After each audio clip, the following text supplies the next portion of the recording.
We begin in France, where the authorities have started clearing hundreds of people out of the refugee camp in the port city of Calais on the banks of the English Channel.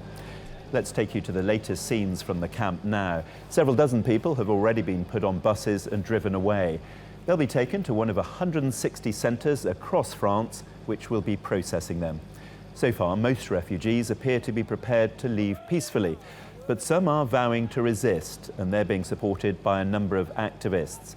The police say anyone resorting to violence will be harshly dealt with. The operation to shut the camp is expected to take all week. Well, TRT World's Sarah Morice was right outside the camp when she sent us this update.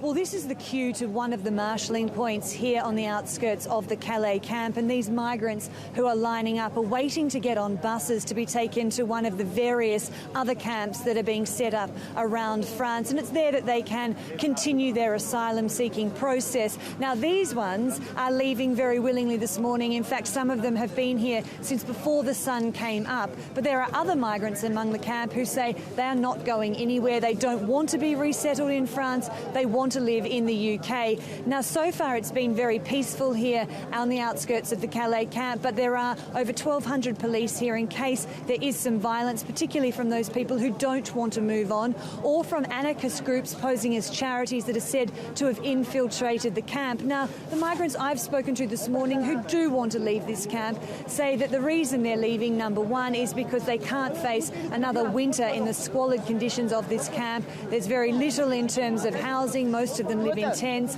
They don't have a lot of warm clothing, and they want to find somewhere a little more secure for the winter. Many of them also just want to get on with processing their asylum claims, but as I said, some of them don't want to be resettled here. So far no violence, but later this evening there are police on hand, in fact 1,200 of them, in case some violence does kick off.